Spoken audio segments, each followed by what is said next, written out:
Hi, everyone, and welcome to the Bream Fishing Project. In this episode, we're headed off to East Gippsland to review the 2025 Mega Bass East Gippsland BREAM Classic, brought to you by Vic Bream Classics. This show has been one of the funnest ones to record. Prestige worldwide, first up. How good is that? For those of you who know what that means, one of my favorite things. Dan and Declan, once again, back on the show. Always great to talk to those guys. And of course, Zero Technique, Josh and Connor. And they had one of the days, it's almost a perfect fishing day. Made me so happy to hear about that. And I guess you'll hear that when you get to it. Anyway, let's roll the intros and we'll get straight into it. Here we go. Welcome to the Bream Fishing Project. This is where you need to be every Tuesday to find out all the latest tips and tricks to help you target bream on lures. You'll get to hear from some of Australia's elite bream competition anglers and see how they were able to achieve their results in competitions around the country. Now, here's your host, the 2019 Hobie Kayak Fishing World Champion, Andrew Deeth.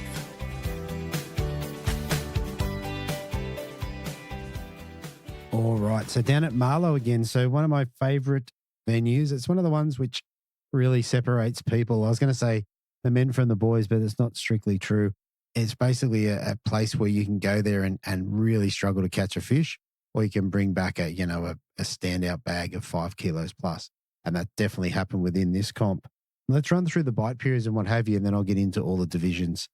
So on the Saturday, we had just 12 in the fish activity wheel with a minor bite period at 9:38 a.m. through to 11:08. Low tide was at 7:39 at 0.37, running up to a high tide at 2 p.m. at 1.16.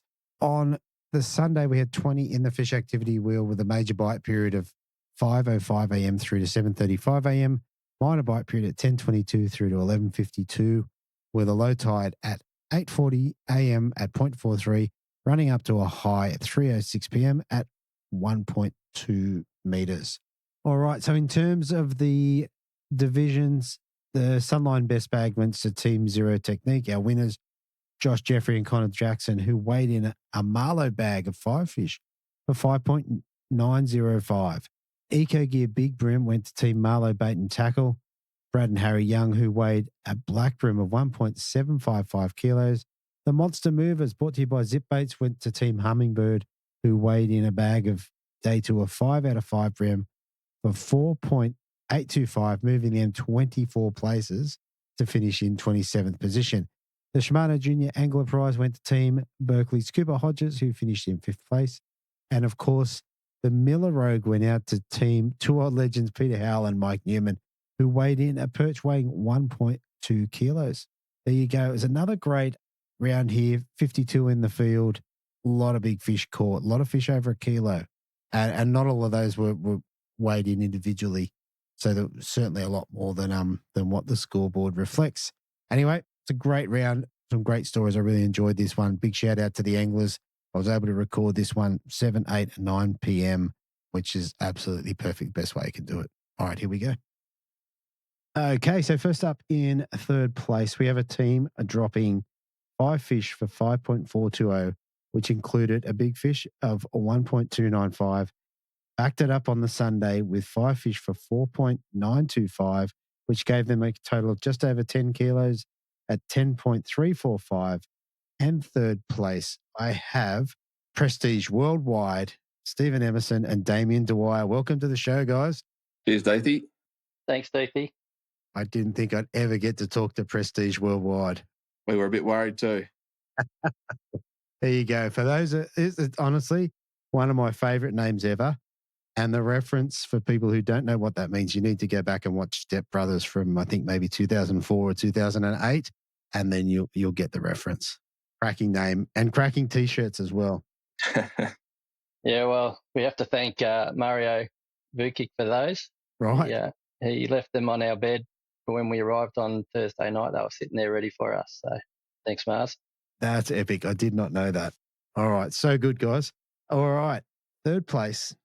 Tell us about your pre-fish. Did you get down there and have a look around? Yeah, we did. We started sort of down the front. I've never done any good at Marlo, so I've only fished it once, and hadn't really caught anything. I think Emma had caught one fish there before, so we didn't have much of an idea. So we just poked down the front, had a look around. Didn't see a lot on the sounder. Didn't see a lot getting caught. So we headed back up towards the slips, which once again I'd never been to. Ammo said, let's go and have a look and poke our nose in here and see how we go.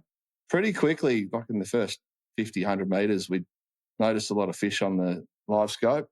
Ammo picked one up pretty quick, which was solid fish, straight up, about 40 centimetre ammo. Nice. Yeah. Yeah. Yeah, and we didn't hang around there too much longer. We'd sort of seen all we needed to see. There's good fish and plenty moving about. Yeah, so we got out of there and sort of fished our way upstream, aiming towards get to Coringal when the water come up a little bit. But yeah, never been there before, so we weren't sort of sure if we'd even get in there. I think we came in. What time did we get in there, Ammo? About 1 o'clock, I think. Yeah, it wasn't. It was quite late in the day. Yeah. We kind of realised that the water wasn't going to be high enough on the Saturday to get in there early enough to make it worth going there. So we had a bit of a play around just around the end. We went in and then we turned around and had a little play at the entrance on the way out. And Damo got a nice fish and I got busted off by what felt like a good one as well, but it was never really going to be the plan. So that pretty much was the end of our pre-fish, I think. Yeah, right. So what did the pre-fish tell you? Were you running plastics or hard bodies, or what were you going to target them with? So actually what we got the fish on in the slips was one of these Key Tech swing impact, a paddle tail sort of grub style thing. But we didn't fish those any after that for some reason. We'll get to that on when we get to day one, I suppose, is the reason why. But Damo got one on a chubby at Coringal, and I lost one on a spike. So what we did on pre-fish didn't really relate much to what we did during the comp. Okay. We weren't even sure that they were Bream in Coringal. They were coming through in pretty big schools, but they were moving fairly quickly as well. Yeah. I just pinged the chubby out into a school and cranked it through. And the way it grabbed it, it was almost like a salmon or something. It just sort of picked it up and went. And I didn't think too much of it. Ended up coming in and it was, pretty hefty bream. Yeah, nice. I think, Ammo lost one on a spike there, but they were the only two fish we hooked on a hard body for the whole weekend. Yeah, okay. All right. Let's come round into comp day Saturday. Tell us about your day. Like, how did it start? Did you get fish early or late, or how'd that look? We got one reasonably early, within the first hour. Maybe it was 40 minutes. And again, it was a good size fish. I think from memory, it was 37 or 38 centimetres. I think that was the one, Mo, where you put a sprat on it and asked me how to use it. I said, what do I do with these? What do I do with these things? I've never fished a sprat before. Yeah, right. But Damo swears by him. So just cast it out. I had one tied on. Yeah. And I said, how do I fish this thing, Damo? Yeah. Cast it out, give it a couple of shakes and hang on. Okay. That's what. And is that how it played out? You cast it out? Like first or second cast after. I did start with something else on. It took one or two casts and I just did exactly that. I just cast it out, hit the bottom. We were only fishing 3 feet of water. Literally gave the tip of the rod a shake and paused and the rod took off. So, yeah, I was converted to sprats then and there pretty much. Oh, very good. All right, let's dive into that a little bit. Do you know what colour it was? Yeah, it's the sickle UV I was fishing and Damo was fishing a different colour. Machete, I used the machete. Machete and jig heads, what were you putting in them? They were 1/16 mainly. We went a bit heavier when the wind really picked up later in the day. Yeah. But we were using Mikey Vukic's jig heads. He calls them Mikey's Lure Company. Yeah. And he actually gave us a couple of packets on the Friday night. So we tied, well, I'm not sure if Damo did, but I tied one on. And that's pretty much 1 or 2 jig heads for the whole weekend is really, really all I needed. Yeah, right. Very good. Good on Mikey. All right. Yeah, good on Mikey. I started off with the 120th TT early in the morning when it was really still. It was pretty calm. And I got a fish on one of those. But then once that wind came up, I switched over to the Mikey jig head as well. Yeah. That was a very finicky take. So sort of had to be able to make sure you could feel it. Oh, Very good.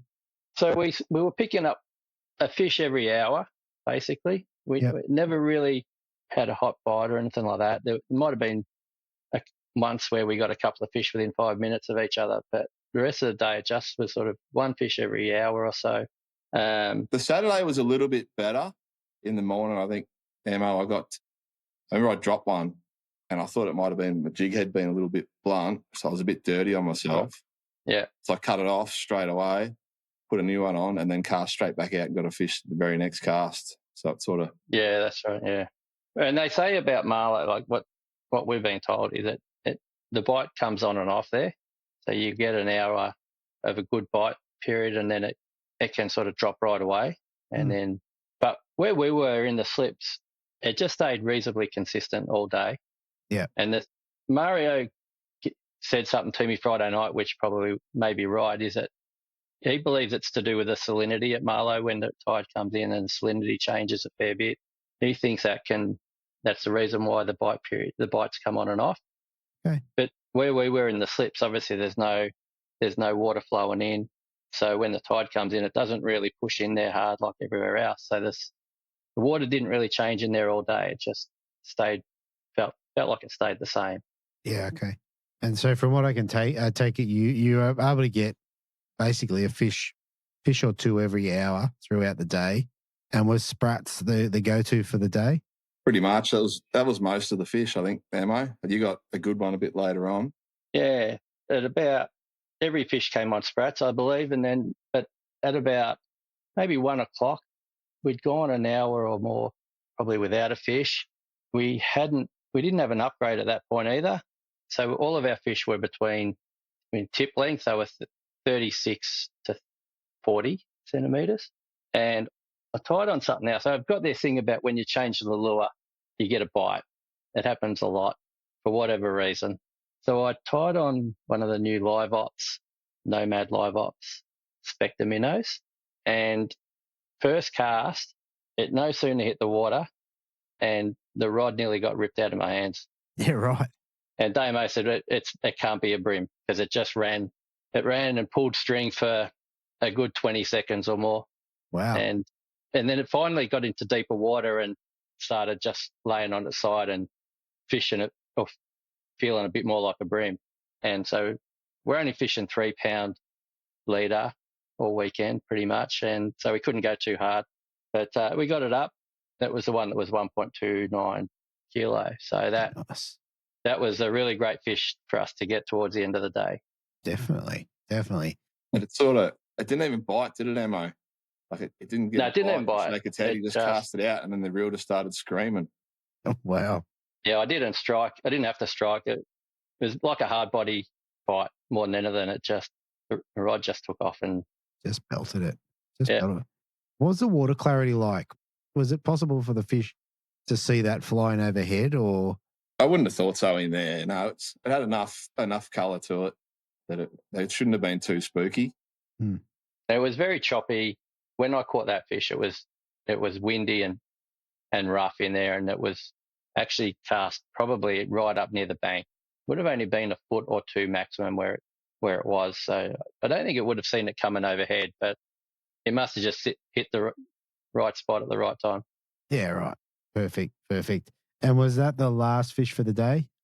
No, we sort of got our fish pretty early. I think we ended up with we had the 36 in there, or 37 or whatever it was. Other than that, everything was pretty much 39s, I think, by that stage, Emma, weren't they? And this was probably about midday, and we were a bit unsure. Being such a little backwater, not in the main flow, we were sort of umming and ahhing about whether or not we stay in there or leave them for tomorrow, because we didn't have a plan B. So we were sort of, do you sting them all now and not catch them tomorrow, or do you not? So we were umming and ahhing. We'd already lost the electric by this stage. We'd run out of battery on it. Okay. There were other boats starting to move in and out. We probably had 4 or 5 boats in there at one stage, and they'd come up, do one big long drift and take off. And we were sort of thinking, well, we're catching these fish and no one else is. So do we leave them alone, or do we show these people there is actually good fish in here? And we weren't sure what to do. I flicked another lure out and got a 39. that we actually couldn't even fit in the bag. We'd already upgraded the 37. Yeah, wow. But, that might be one we need for the next day. So we pretty much decided to just leave, just to rest the spot, I guess. Yeah. We, rightly or wrongly, that's what we'd sort of decided to do. It was pretty tricky with the no electric and no power pole. So Yeah, we made our way out of there by probably 12 o'clock. Okay. To save it for tomorrow. It's a bit different if you're fishing in the river, you just keep catching them, but we figured that these fish are probably going to be in there tomorrow and they're all the quality that we wanted.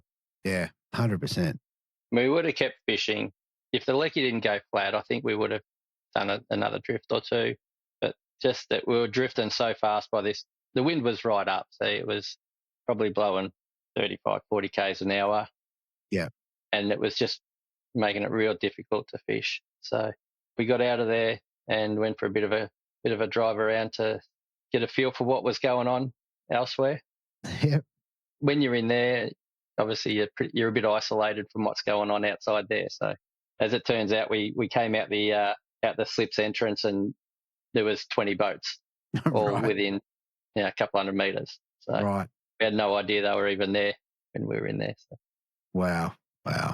Well, look, you came back in with what was a cracking bag, 5.42. Where'd that have you overnight? Fourth. Fourth. Okay. Perfect. All right.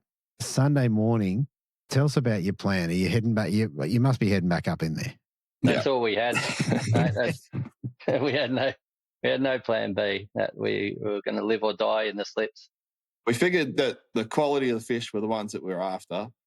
And from the day we had before, we figured if we grind out a whole day and get 5 fish, they should be quality ones. Which turned out to be true. Tell us how it went. Did you get a fish early? Did you get one to settle the nerves? It took a little while, didn't it, Damo? I think I got the first one. It might have taken us 45 minutes or something, which is a long time when you haven't got one. It was pretty calm in the morning.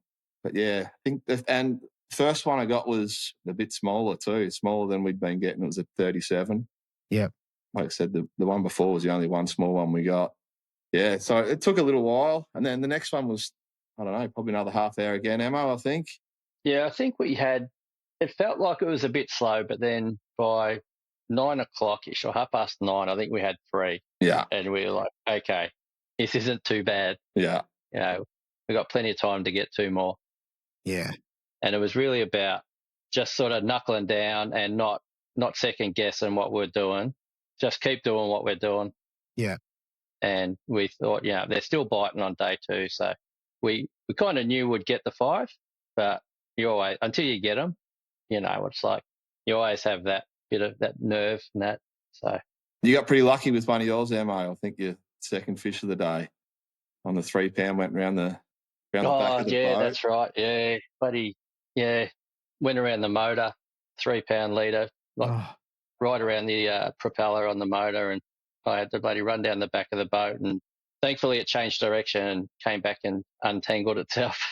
Wow, that is lucky. Just a bit of luck, yeah. But I think you've got to have a bit of luck if you're going to get a good result. Like, maybe not everyone needs a bit of luck, but a bit of luck goes a long way. It does.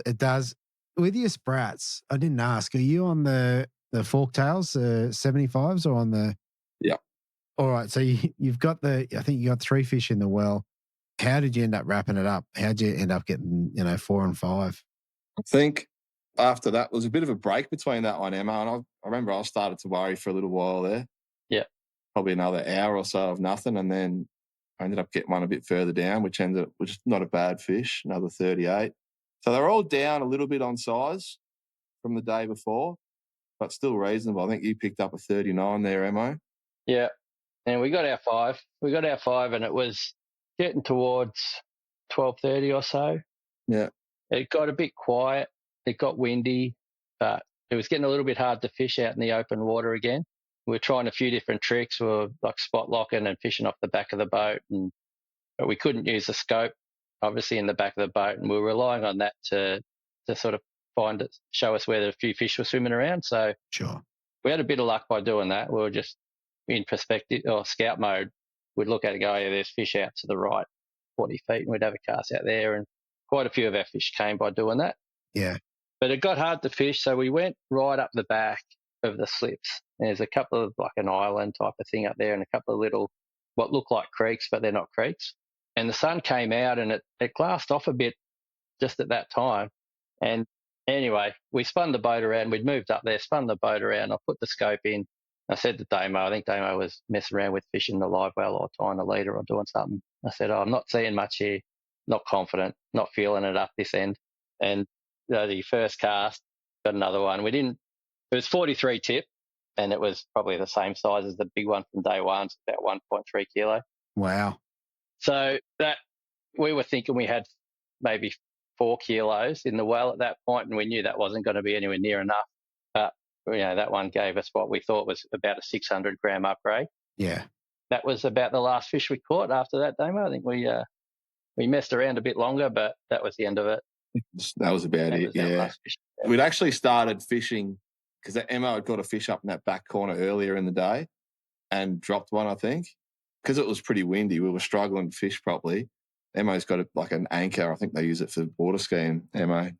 But we decided to head back up that sort of back section, drop the anchor, and then fish off the back. And then we just lift it, drift down another 20, have another few casts. Yeah, as we'd sort of pulled up halfway along that bank.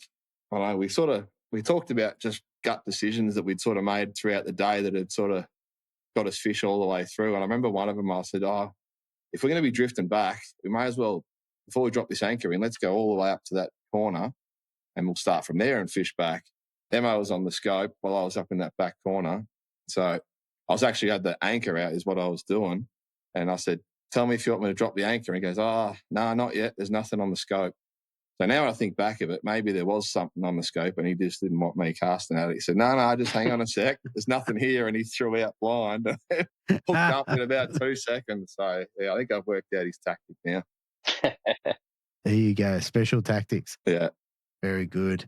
With the live scope, what are you running? What sort of sonar? So low rants, got a couple of HDS 12s, just one up the front, and active target 2 on the pole. Yeah. Yeah. Okay. So not on the electric motor. No, we have it on a pole. I find the pole is good for shallow water because you can tilt it back when you're in scout mode. Yeah. And you can lean the pole back and you can really get good distance in shallow water, sure. Like 2, 3, 4 feet. And that's how I do it. It's you got to mess around with it a little bit to get a good image, but yeah, but how good is it when you see a fish and you cast at it and then you hook the fish? Yeah. I mean, I've probably had active target now for only 12 months or so, but it would be hard to go fishing without it now. Yeah, it definitely changes things. Yeah. Very good. Very good. All right. You came back with 4.925. So another great bag. Ended up in third place by less than 100 grams above Marlo Bait and Tackle, who'd done really well on the Saturday as well. What did you get to take home for third place, sorry? I think it was 1,500 and something, about $1,500 between the two of us. Pretty handy. That is very, very tidy. All right, very cool. All right, last thing before we shoot off, is there anyone you want to give a shout out to or say thank you to? Yep, I'll go first. Big thanks to Mo for everything he does. He's got a good boat and setup and he makes sure it's all ready to rock. A lot more organised than I am, which is pretty helpful. Billy for running the comp. It's very well organised and just good fun, really. Mario and Mikey, who we stay with, and Rob Warren and Hazy also. Robbo cooks up a good feed and just a fun house to stay at, really. My missus, for Teeny, for looking after the kids, letting us go away on all these trips. They roll around pretty quick, so I feel like leaving them alone a fair bit. So, really appreciate that. And Steve Parker, who looks after me pretty well with tackle. I don't know, do you know Steve Parker, Deethy? I don't. Where's he from, mate? He's from Colac. If he was still fishing, you'd be sick of interviewing him, that's for sure. Fair enough. I think he won a skeeter with fishing with Dan Mackerel in an ABT a few years ago. Yeah, good angler, that's for sure. But he's got a little farm supply shop in Colac, but up the front, it's a little tackle shop that he's got there. Yeah, right. But it's everything in there is good. He doesn't have a lot of stuff, but everything in there is good. So people are heading through to the Hoppies or down in Nelson or something, definitely stop in there for a look.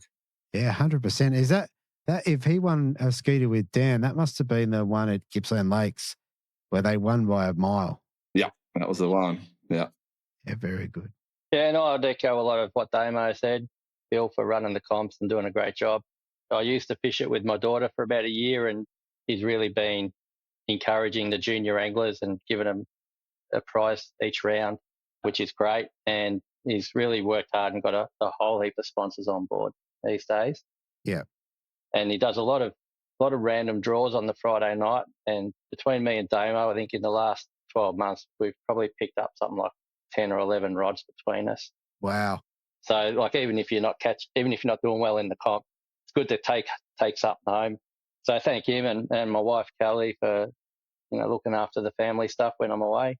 I missed out on my daughter's footy grand final on the weekend because we weren't really expecting the team to make it. So and she scored.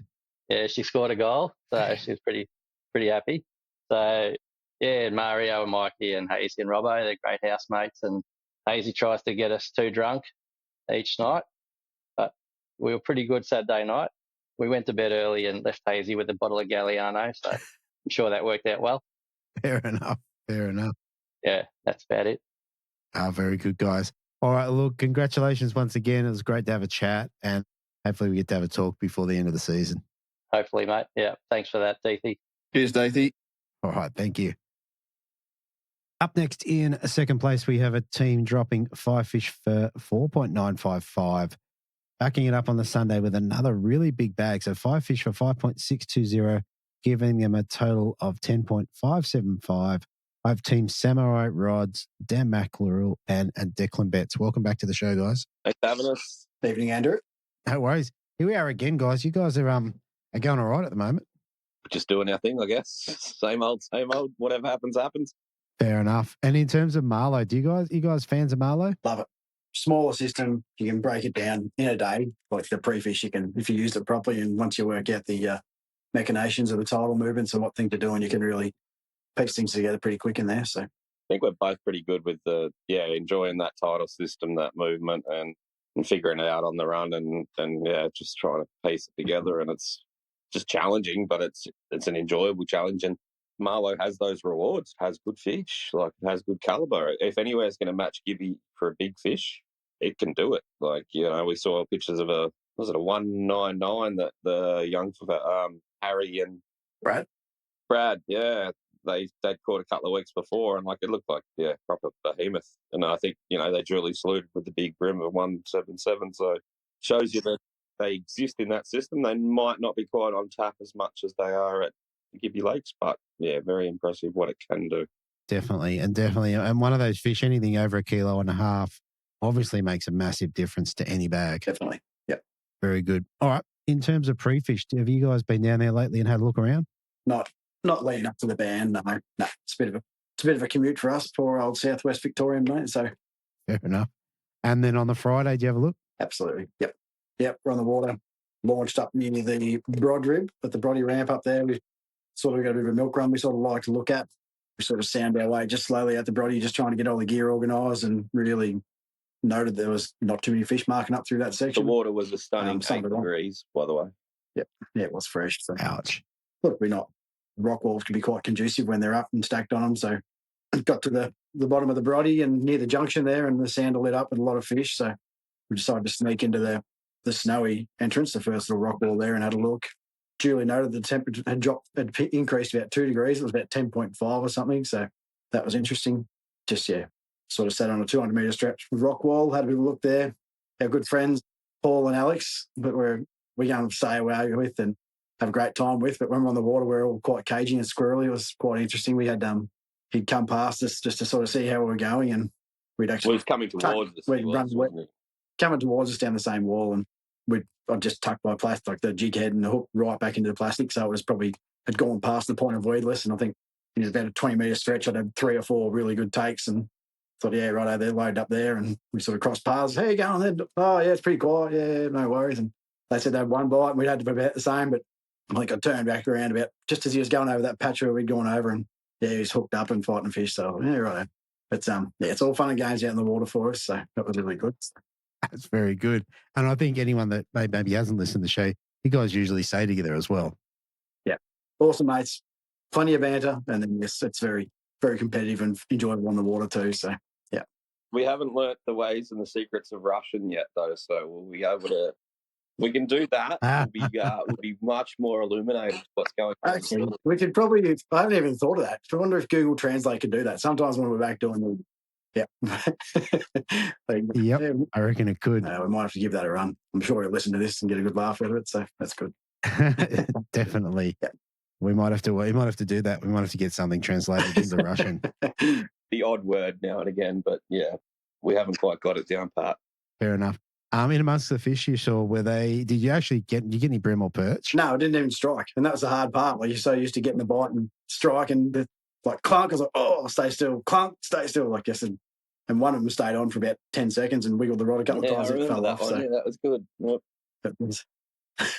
So it was without, and you generally know fishing those rock walls, if you're going to get fish, they're generally reasonable anyway. Like you could fish schooling fish all day and you sort of wade through different sizes or different size classes. But if you're going to target bigger fish, you're generally going to target the edges. So we did that. And we had a bit of a look in the junction, marked a stack of fish there, had about probably a dozen casts at those and realised that, yep, they've still got lockjaw and they're just going to switch on at times that they choose. Like, they're not easy to catch. Sound looked great. Obviously, just a massive fish sitting in there, which is no worries. It's just, trying to get those ones to bite sometimes can be quite painful. Yeah, fair enough. So moving into the Saturday, what was your plan? Are you going to fish edges or are you going up? What were we going to do? Well, the plan was a good story, wasn't it, really? We decided to start in one particular spot that we caught a couple of fish pretty quickly. And then we caught another couple of fish in a different area and we'd sort of tossed it around. And if you'd asked us on Friday night, we said, yep, we're starting there. And as it was, we started somewhere else. Julie landed there. Julie got no bite, saw no fish on sounder. Went, let's go back to plan A then, I guess. And so we snuck over, and a few other people had obviously been illuminated to this particular area because it was just a particular stretch against a wall and there wasn't a lot of room. And we managed to go, well, we can kind of sneak in there and sneak in just between two boats. And then I think Dan hooked one and then he may have hooked another one and we'd got one smaller one beforehand and we sort of realised that, it was still part of the way forward. So, but we're not real good at staying in the one spot for very long. And we kind of... We're using the antique electric from 1973, which has got no spot lock or any other functions. It works all the time, which is fantastic. Doesn't let you down. But, for the times that you might need spot lock, you've got Declan's leg or my leg. So that's where it falls. So. And when you're not catching the fish, it's your leg. So in this particular case, it was my leg for most of the weekend. Right. Okay. So you chief Cecil. Yep, absolutely. We did move down a little bit along that area and found another little patch to ourselves a little bit more. And we're actually sitting in, very close to the Scotty Sakuna, who ended up leading after day one. So, we pulled a couple of fish in and around there. But I think we actually wandered off that area and only had 4 to our name. Sort of went over to another area and basically put the power pole down. And, it took a little bit, but we sort of went 5, 6 and 7. But we sort of felt like those fish were pretty same. There didn't seem to be a lot of... They were just pigeon pair, I think. And it gave us numbers 5s, and an upgrade. And we sort of wandered around. It was still just searching a bit, you know what I mean? Just trying to figure out where they were landing, where they were setting up, and what was going on. And we wandered down the front too, didn't we? Right down the front. Saw the beautiful blue water and didn't see no fish and didn't feel very comfortable. Sounded either side. Yep. Did not even put a cast in. Drove down, sound around, didn't see enough to stay on. So, back we went. It's probably worth noting that we did put down fish 4, 5 and 6 early on in that first spot. And it was calibre, like we'd dropped 2 really big fish. So that was probably a key point to understand that there was some nice fish holding in that area, obviously from pre-fish as well. So, we did a bit of time exploring other areas and then, drew us back to that spot again for... I was going to say you put down 4, 5 and 6, but I may have dropped 1 too, didn't I? That's right. Well, actually, we moved to a slightly different area. Yeah, for the last bit. We did for the last bit, yep. Yeah, sort of found the fish were also holding there. And I think I actually got one, and that was an upgrade by a reasonable bit, but not huge. But it was sort of same fish, but one had a guts and one didn't. So it was sort of straight in, straight out. And then Dan's hooked one that comes up to be a yellowfin. So it was about 860 grams. And then we duly had do we keep the 840 black because it won't die and the 860 yellow might die. That was kind of funny. But no, the yellow stayed in the bag and duly thrown in the Bill's big tank at the end of it by Dan so people could look at the pretty colours and the different looking fish that came out of the middle of Marlo. So, yeah, that was interesting.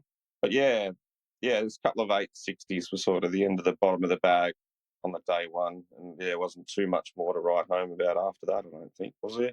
No, it was, sort of missed those two key fish that we had on were above a kilo, well above a kilo, which would have sort of really helped anchor the bag. But I think we had sort of 7 or 8 fish around that 850, 900 grams. That's pretty much it. So you just need that big bite to sort of separate yourself on that first day, really. So 100%. And a couple of things about that. First of all, were you on hard bodies, blades, vibes, or plastics, or what were you running? Plastics. Actually, there was a hard body thrown for about 5 minutes out in Kringle through a little crank 38, but we didn't get a sight of, or not even a sense of a fish out there in the lake on the pre-fish day. So it was pretty much back to plastics and doing what we do best, really, just sort of up and down and working that out. So we did come in going, you don't really know on that first day at Marlo what's good. Like, it's an interesting one. Sort of felt for what we did, but we felt like it wasn't a bad bag. And we didn't know exactly what it weighed. We knew it was over 4.5, but yeah, we weighed 495 and you're sitting in 11th spot and you're thinking, well, yeah, people have got 5.2s, 5.3s, 5.6, 5.8s. So like, yeah, this joint's going okay. So yeah, that's the hard one to judge in that place. Yeah, okay. 2 things I was going to ask is, in terms of using plastics, what sort of weights are you running? That varies, really, to be honest, to buy the user. So, and yeah, it was flowing pretty hard. I sort of stuck with probably like an 1/8 for the majority of the weekend. Caught a couple of fish on a 6th. Did have a 1/4 ounce tied on and had a few casts with a 1/4 ounce, but that just felt a little bit too. I may have knocked a couple out with the 1/4 ounce. I don't know. And the bite changed as well. Like from one day to the next. I think that was possibly like upon reflection, as in boat traffic as well. Like as in day one, we sort of, the area we fished was close to a rock wall. We sort of fished so that we actually cast up to the rock wall and catch fish as it was coming down. Those fish weren't there seemingly on day 2. And I think just with the weather and the flow, a lot of the boats actually tucked back in close to that rock wall, and whether that sort of pushed the fish out. So day 2 was more about chorlation fish, wider and a bit more dispersed as well. So yeah, okay. The other question I had about day 1 was when you stopped and put the power pole down, was that because you wanted to stop somewhere or because Declan's leg was sore? Well, it was about 11 o'clock and it was when the wind spiked, and Saturday's forecast was for like 45 to 60k winds, which didn't quite get to that level, but it was fairly rocking. But we'd sort of moved and we'd actually gone over a flat, down a dip. So the flat's like 1.2.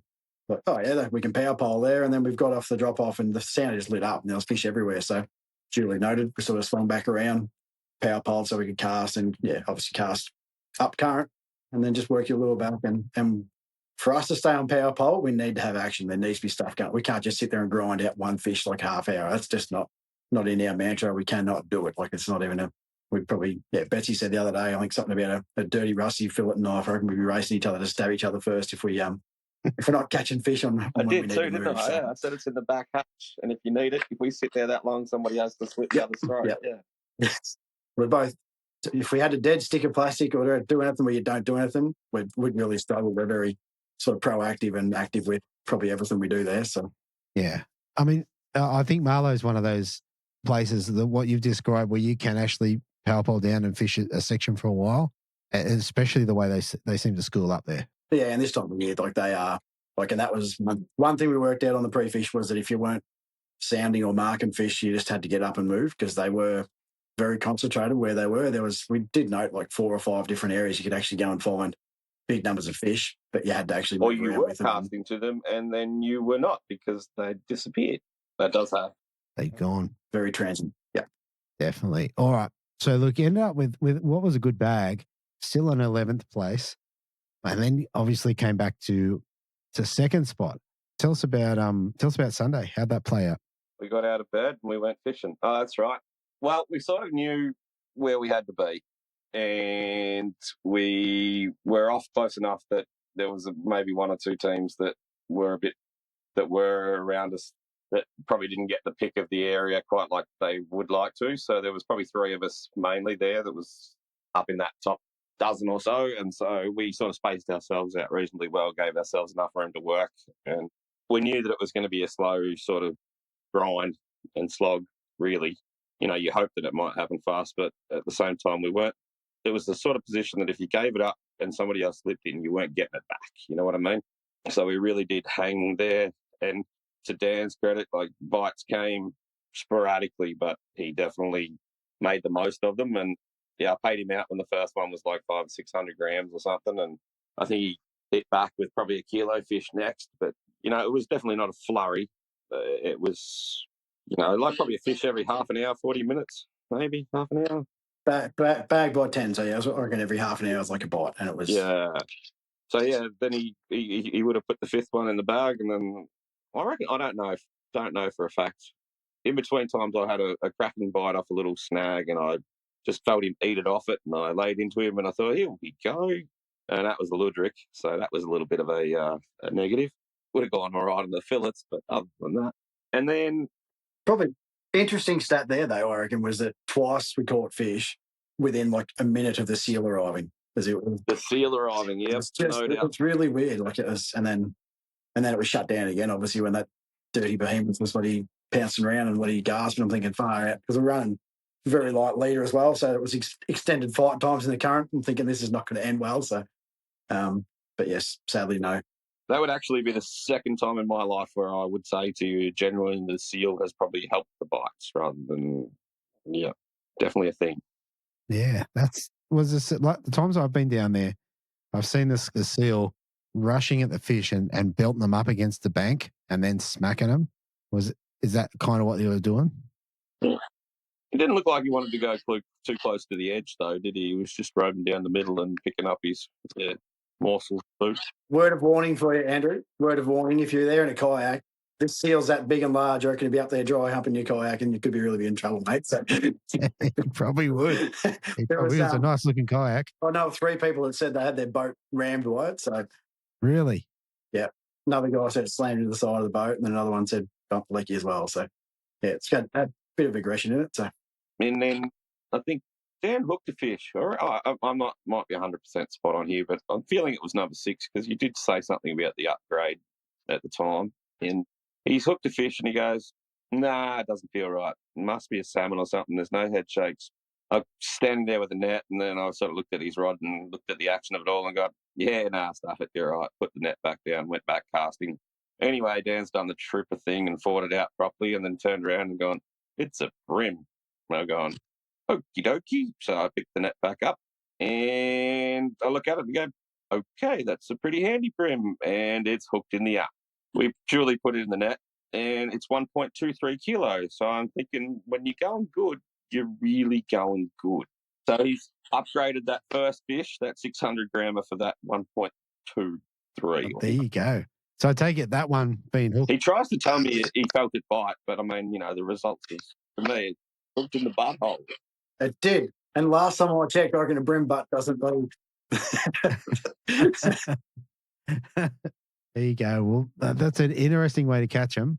Probably not that reproducible, but pretty good way to catch them. We just had a good laugh thinking about this poor bream swim because it fought well far out. It did some massive long runs. I'm thinking it's done that all upside down because I had a fair bit of pressure on it. So yeah, I figure it wasn't liking it. No, nor would I, to be fair. So that's fair enough. Well, there you go. All right. So you've got rid of the 600. You put a 1.2 in. Where's your bag sitting at the moment? Probably about bang on 5 kilo, I think. Okay. So a little bit more to go. Maybe a bit better. I think there wanted to catch like a dozen fish, I think, for the day. And there was probably 2 or 3 upgrades through the day. Like it was, yeah, although those first ones were all pretty solid fish. Everything he caught, it was like, you know, when you actually go, oh, we're going to need to upgrade that one later. It was like, nah, that's a good one. That's a good one. That's a good one. That's a good one. So certainly used his hookups and and bite ratio well for calibre, without a doubt. Whereas day ones, I was just pretty frustrated after day one just by how clean we didn't fish, like the amount of fish that we had on, and then obviously just fishing, just trying to balance that, the big belly of line and the flow, and obviously, striking at fish and then having to wind up 2 metres of slack, and it was pretty messy that first day. So Yeah, right. All right. How'd you round out the bag? How'd you get the upgrades and end up at what was a really good bag at 5.6? That lasted all of about 25 minutes, I reckon. we did, went for a bit of a look around. Yep. And then went back. Yep. Just looked everything else and all the other guys. Like at one stage early in the morning, we counted 18 boats on this one, probably 300 metre section, I reckon. And then you'd go to the other side and there was as many, if not more, boats fishing that section as well. So it was pretty community fishing in the weekend, but you sort of just had to share it around and do the right thing. And so that was fine. Yeah, we all were very aware that we were going to be on top of each other, and that you'd do your best to try and be courteous and polite and talk to your neighbour and figure out who was doing what and where you could get to and what you couldn't do, because it's just set up that way. It was, yeah. We're having a chat. We had Scotty Secluna and his son Archer fishing beside us, and we're trying to keep them upbeat. They were working hard. Little Archer just did not stop. Hats off to him. Young fella just fished the whole weekend and fished really hard. So, yeah, it was like Scotty said to Betsy on day one, "Oh, I'm struggling a bit." And we just watching Archer catching fish as well at the end of the day. Betsy goes, "Oh, try putting a heavier jig head on." And 5 minutes later, bloody Scotty's hooked up. "Oh, thanks, Betsy." He's bloody, and I'm thinking, far out, mate. We're in a competition here. So he's bloody. I owed him one. Yeah. I owed him one for sure. Yeah. He gave me a little hint up at Foster, and that was my smallish payback. But yeah. I was going to say, did you see Paul and Alex where you were? We did on day two. Not till late on day two. Yeah. Yeah. He did come back in after day one and said, "I missed the memo on the front section." So, all right. Yeah. We did actually go very old school. I mean, we don't have spot lock, and we don't have live scope. And then to make it more interesting, we turned the sounders off as well. Yeah. There was probably a little bit in that. It was probably trying to reduce a bit of ping on them, because, there'd be a hell of a lot of noise. And my battery has a habit of going flat. There's too many sounders and too many pumps running at the same time. So that was probably the other reason. Yeah. Good enough reason. And we had Scotty. Scotty's 100 metres away. He just, "Fish still there, Scotty?" "Yep, still marking." They were just coming through the whole day. They were through, so. Fair enough. So to wrap that up, like how'd you end up upgrading at the back end there? You must have got a couple of good ones. Yeah, we went back to that spot that didn't gut the late and pulled up, got 2 fish really quick. And I think one of them was an upgrade for, I don't know, 200 grams, something like that. And that was probably about it. So it was more. Yeah, it might have been a couple of 200 gram upgrades or something like that, like a 900 to a 1.1, something in that sort of vicinity. But yeah, we were throwing back. Very, very consistent caliber of fish, same sort of grouping, like, yeah, anywhere from 800 and something grams through to 1.2, maybe 1.3. But I don't think any of us in that area pulled a giant, but yeah. May have on day one, had all things stayed connected. I'd had one on for at least a minute and a half and it was still pushing hard, and yeah, it pulled out. So I was like, that was a costly one. Yeah, you just know. Absolutely. In context of the competition? Yeah, maybe. Yeah. But there's always hindsight, isn't it? Wonderful thing. That's it. That's it. Yeah. Very good. All right. So what I got you down for is basically a plastics bite, mix up of jig heads. What leaders were you running? Pretty light. 4, 4, and 4. Probably. Yeah. I think, well, the interesting part for that was I went back after day one. I'd been running 4-pound leaders, which was fine, but I always run sort of 2.5 rod lengths. And I thought I was really missing out on a bit of feel. So I actually on the day two, I reduced my leader size just to back a little bit more on the rod length. And I've been running this 0.4 atomic, the lines, the braid. It's really, really fine. It's about 10 pound. And I pretty much used 2 rods with that just to try and reduce the amount of drag and pull on the line through a session. And whether or not that was the key part for me, but it certainly enabled me to feel a lot more of what I was doing. It let me stay in the sort of strike zone for a lot longer. And yeah, may have cut me a few more bites through the day. Yeah, very good. All right. So second place, what do you guys get to take home? 2,300 bucks. Nice. And look, last thing before we shoot off, is there anyone you want to give a shout out to or say thank you to? Yes, obviously thanks to you for having us on again. It's always good for a catch up. Big thank you to Frog with Offshore, who have sort of stuck with me now for the last 9 years, I think, which has been godsend, giving full access to all the samurai rods, atomic lures, zip baits now, and everything else in between. Probably the other part that's worth mentioning as well is just the jig heads I was running on the weekend. Is those the Gamakatsu round 25s. They're just the head weighted ball head. They don't have that keeper in the middle. You do have to obviously glue things up to sort of keep them intact, but to be able to present your bait, especially with those buoyant plastics, just more vertical, that round head at the bottom really sort of helps that as well, I reckon. So the products they give are second to none. Worked for me for a long time and continue to stick with them. So also a big thank you to Betsy, who gets things organised, and we take his boat 99% of the time now, which is easy for me with a young family at home. But yeah, no, he does a great job, and probably should shout him a massage after his day on the Lecky on Sunday, I reckon, but all good. Is this a reputable massage place or? No, probably not, but you'll probably enjoy that more. So It's Dan's house. Absolutely not.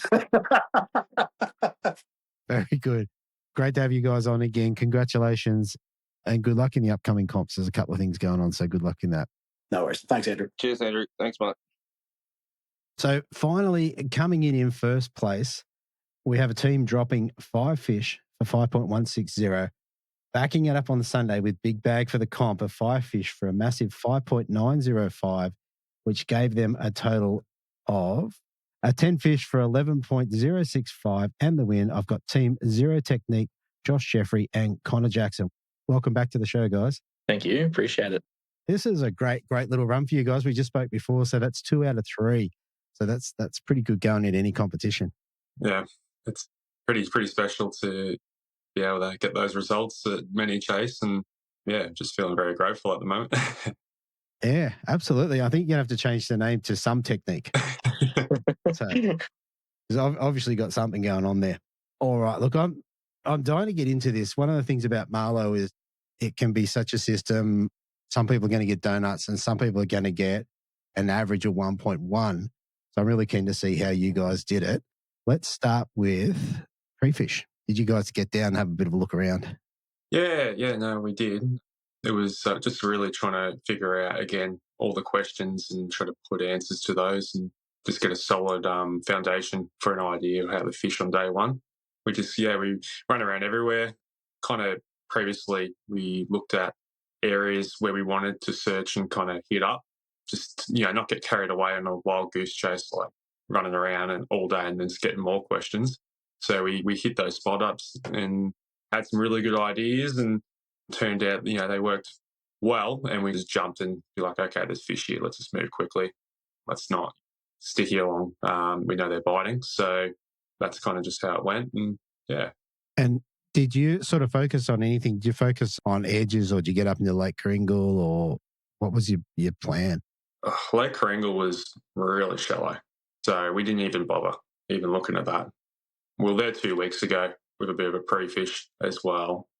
And up the rivers, we don't really know it well enough to be able to say it's worth going all the way up. It's 5 knots. It's a long way. And I knew there was fish down the front. It's a little bit easier to get them. But there's always a challenge with so many boats. They're going to figure that out as well. More just trying to do something different than what other people are doing so you can get those bites more consistent than maybe others will. And that's what we kind of betted off the start with, yeah. Okay. And then leading into comp day, what was your plan? Was your plan to fish plastics or cranks or blades, vibes? Was there a rough sort of idea? So it was sort of a mix. So we had a couple of like rods set aside for vibes, had a couple of rods set aside for plastics, and it was pretty much just see which one was working on the day. We ended up getting nothing on vibes on pre-fish, so we were just like, okay. And we ended up getting fish on plastics, but it was really just stumbling upon like using the risky critter from knowledge from last time when we did pre-fish it like a couple weeks back.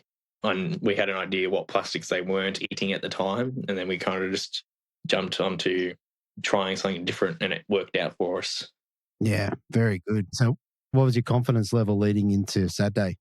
Well, but it's such a tough venue, and so many people can have a day out, and you can kind of be like, you don't want to be overconfident, but you just a fine balance of just being like doing what you love.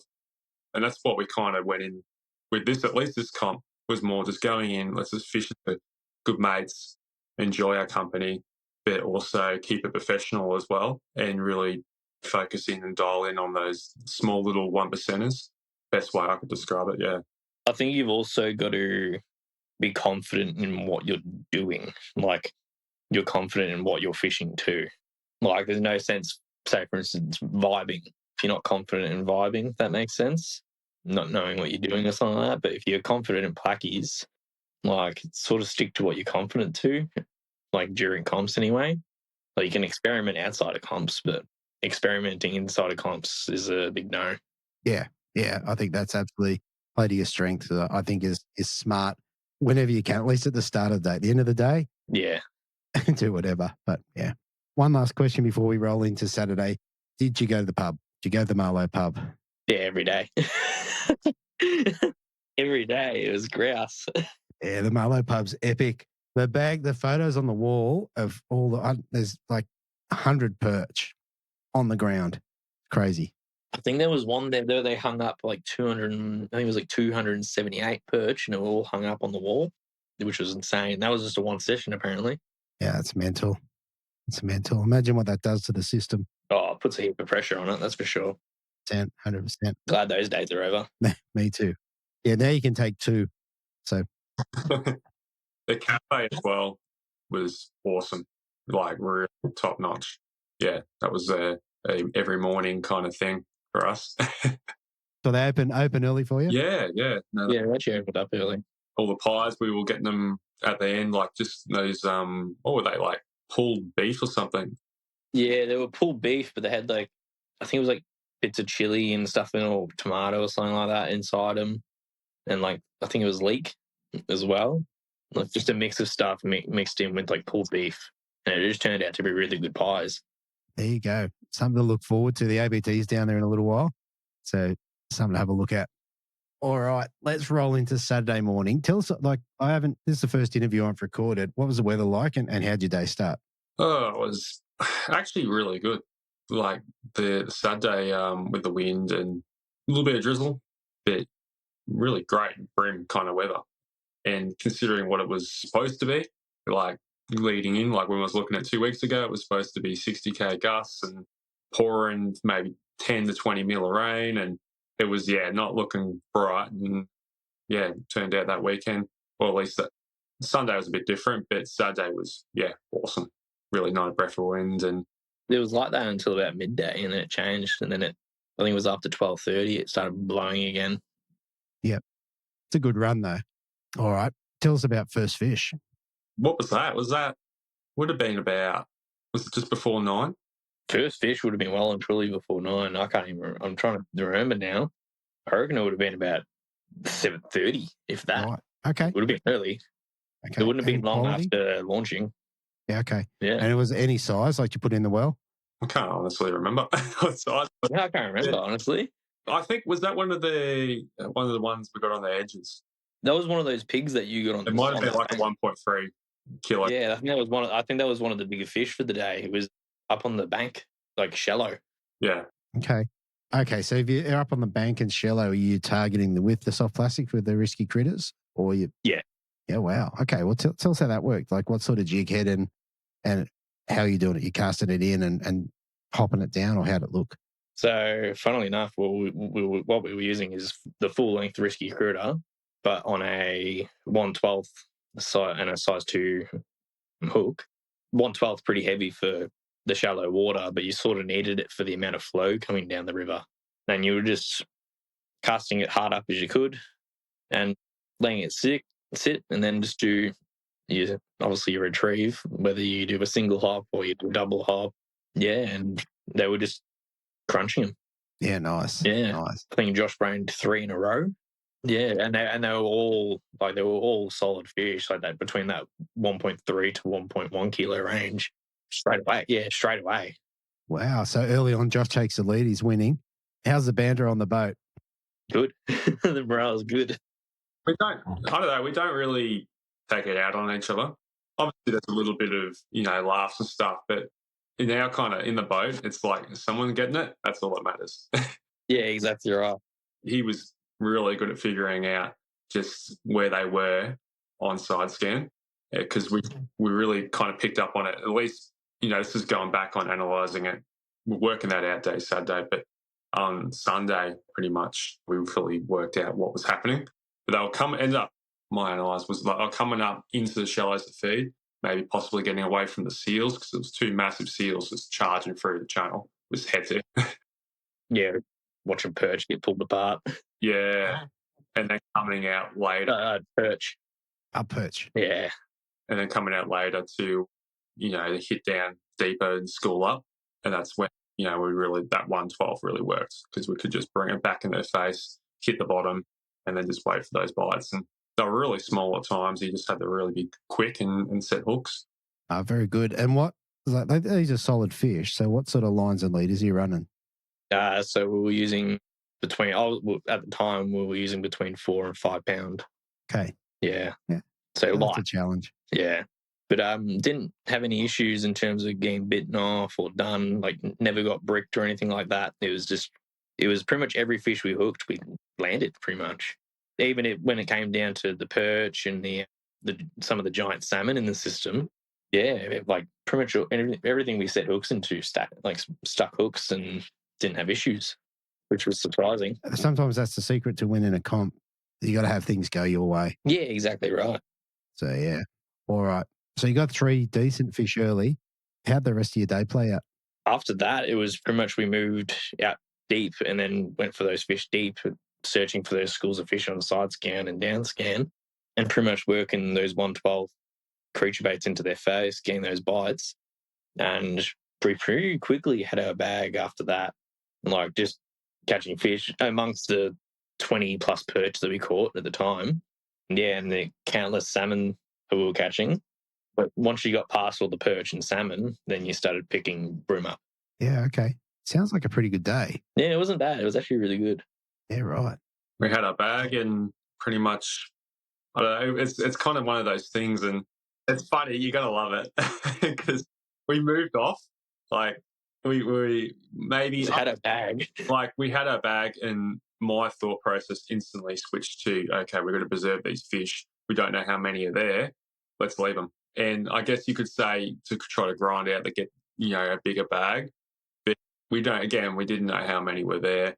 We did also know we had like 5 kilo, and we're sitting there going, okay, they're good fish. They're at least 5 kilo. We're in the, we're up there at least. Absolutely. Yeah, then we chose to move. All right, look, you came back, you had 5.16. Where'd that have you overnight? 7th place. 7th, okay.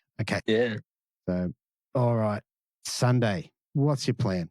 Well, went back after Saturday night, and this was more, serious, and we started to have a good chat about what we had, what had to happen for us to be able to make a charge up to the top, and 660 grams, I think it was, between us and first.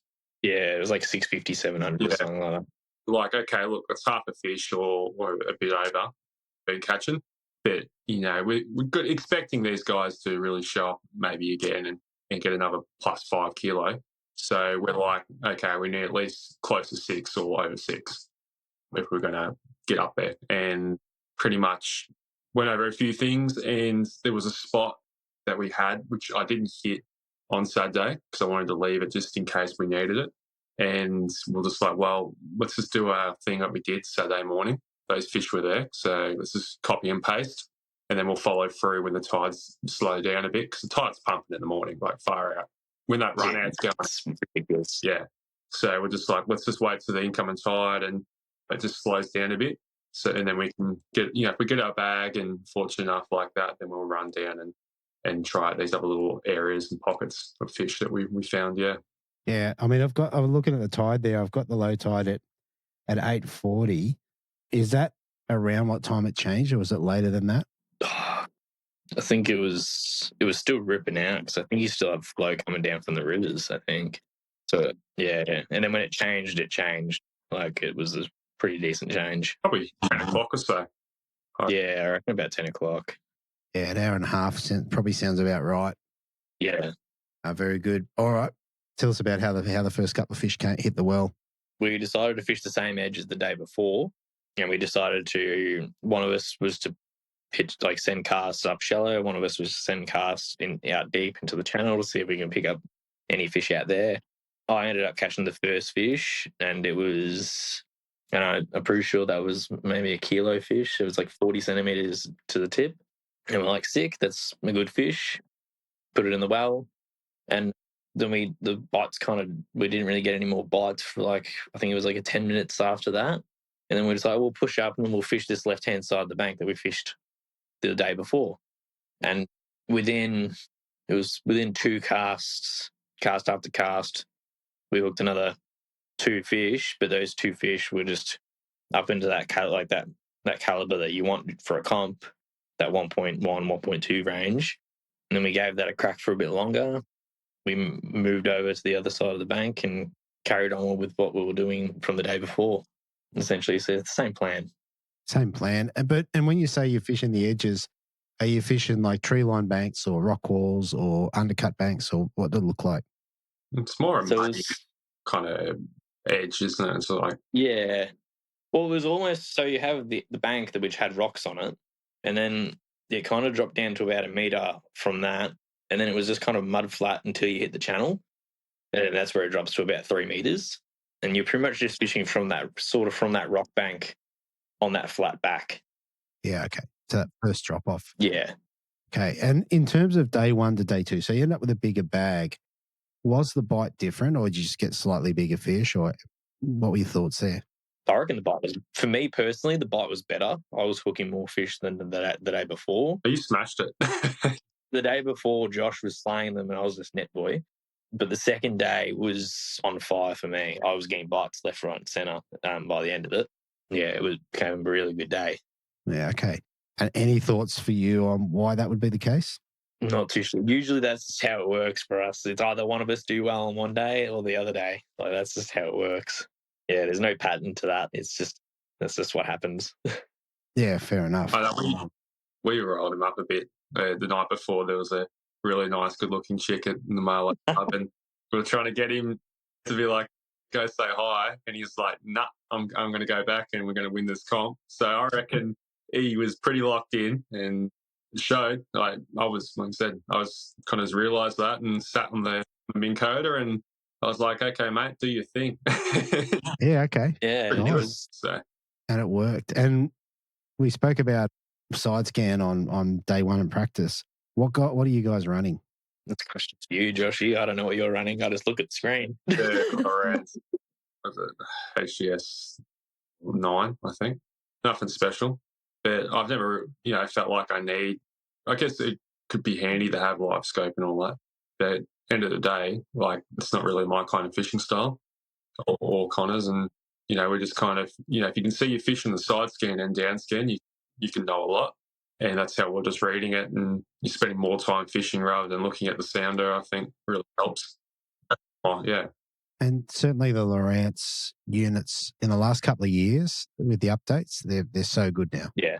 Very good. All right. So you end up with 5.9. I believe there was obviously big fish, but there wasn't any real standouts. So a pretty similar size. Is that accurate?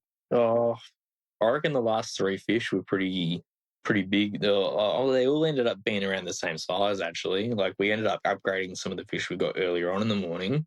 And that was 3 fish rapidly cast, hook another fish. Yeah. And they became our upgrades. And then we sat there and it was like, oh, okay, I don't think we can do much more than we already have, if that makes sense. We couldn't, yeah. We kind of sat there. It was like, okay, what do we do now? Well, you've done pretty well. And I think based on your comments earlier, I'm assuming you didn't really lose any that you went, that's going to make a difference. No, we pretty much stuck hooks and everything. Yeah, it just wasn't, for some reason, it wasn't difficult to get hooks into them. Even if with the smallest little bite, you'd just get hooks into them. Just get them. Yeah. Like I said, sometimes it just goes your way and other days you miss everyone. Yeah, exactly right. The weekend before, I was fishing my local and I couldn't catch a fish. And all the mates I was with, they were braining them. And I'm sitting there going, I don't know what I'm doing wrong. So, yeah. But it happens to the best of us. That's the thing. I think so. Oh, there you go. Look, all in all, obviously very impressive 1.1 kilo average over 10 fish over 2 days. It's pretty amazing. We've got you on 4 and 5 pound leaders, 112 jig heads. You're using, which brand are you running at the moment? The X-Link from the Daiwa. In the braid, but in the jig heads. It was Daiwa jig heads, Daiwa plastics, Daiwa leader, and both of us were using versions of the Daiwa braid. Yeah, nice. Yeah. Nice. Okay. Very cool. All right. I reckon that covers the fishing pretty well. So you guys came in first place. What'd you get to take home for first place? Yeah, pretty much the amazing trophies from Peter Howe, which shout out to him this year. They are incredible. And, this is what I was thinking, to get my hands on another one. And it's just mind blowing. And yeah, like the detail, it just feels really special. And yeah, we've got to take home 1,910 each. So that's a really good paycheck, really, for the weekend. Goes a long way for the drive up and accommodation and food, fuel, etc. So yeah, absolutely stoked. Very good. All right. Last thing before we shoot off, is there anyone you want to give a shout out to or say thank you to? Yeah, like basically what I said in the live. Munros, Outback Bream Baits, my partner Rania, and family, friends for all the support, and Connor for been building for a few years, and it's great to have some success with your mate, and yeah, it's awesome. And to yourself, Deefy, love chatting to you, and yeah. Thank you. All right, guys, that is a cracking result and a really good chat. So look, thanks for coming on again, and good luck in the rest of the season down at, I think, Malakuta next. Thank you. Appreciate it. Thanks, mate. Appreciate it. All right, thanks, guys. Okay, so there it is, everybody. Another cracking episode from the Vic Bream Classics. First up, like I said, Prestige Worldwide with their T-shirts brought to you by Mario, and also a couple of jig heads from Mikey Vukic. How about that? Team Samurai Rods, like I said, always good to talk to those guys. And Zero Technique, how good is that? You go down there, you catch a 5 kilo bag, you go back, it's got to be a perfect day. It's got to be everything. All right, I hope you guys enjoyed that. Thank you so much. I'll talk to you next week on the Bream Fishing Project. Thanks for listening. Hopefully you were informed, inspired and entertained. If you were able to learn something or just enjoyed listening, please consider subscribing and rate us on your favourite podcasting platform.